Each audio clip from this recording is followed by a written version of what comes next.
the Riverside Mountain. This painting is definitely in my top 5 favorite paintings just because of how beautifully blue the river turns out in the end. Man, it just looks so good. I'm excited for y'all to see it. But while I was editing this video, I was trying to figure out what was the lesson I was going to bring into the voiceover for this.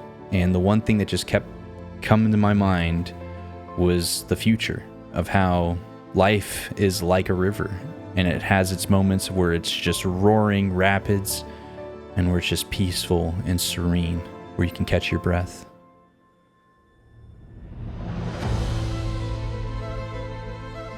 Now I know it's really basic to think about that, but just let this be a reminder, not just to y'all, but to me too, that suddenly out of nowhere, the river can just change if you're not paying attention. And you can get slung to the side, you can get thrown out of your canoe, kayak, boat, whatever you're on, and then you're suddenly feeling abandoned in the rapids of life. You may feel scared, overwhelmed, abandoned, even alone in the rapids.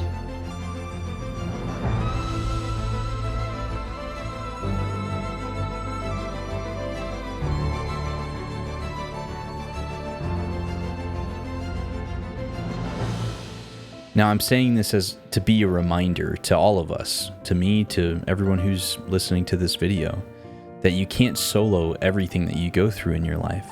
Sometimes you need a buddy. Sometimes you need people. You need your family. You need your friends to help you get through what you're going through.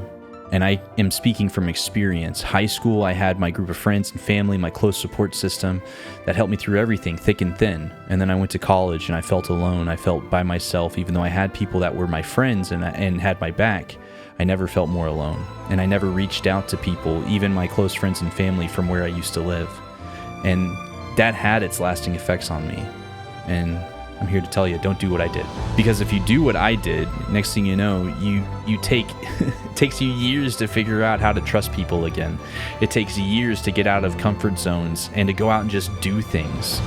Because I got slammed by the river a few times and knocked out, and I was too scared to keep pushing through the rapids.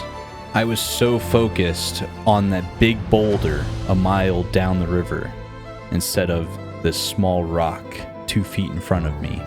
And that small rock was just enough to knock me off balance and throw me into the river. The river is life, you know, in this in this boomer wisdom here. Life is like a river. And when you're riding in a kayak, a boat, whatever, a canoe, and you know what you're doing and you're paying attention and you have people helping you, you can be able to navigate that river. But if all you are is in the river by yourself, without a life jacket, floating, being thrown into rock after rock, trial after trial, it can get really exhausting. For me, when I finally stepped away from the temptations of anxiety and depression and refocused my life back onto my relationship with God, life got a whole lot easier. And what I'm saying with all this is I encourage you to find that support system that can help you through what you're going through. And if you haven't turned to God, maybe say a prayer to Him.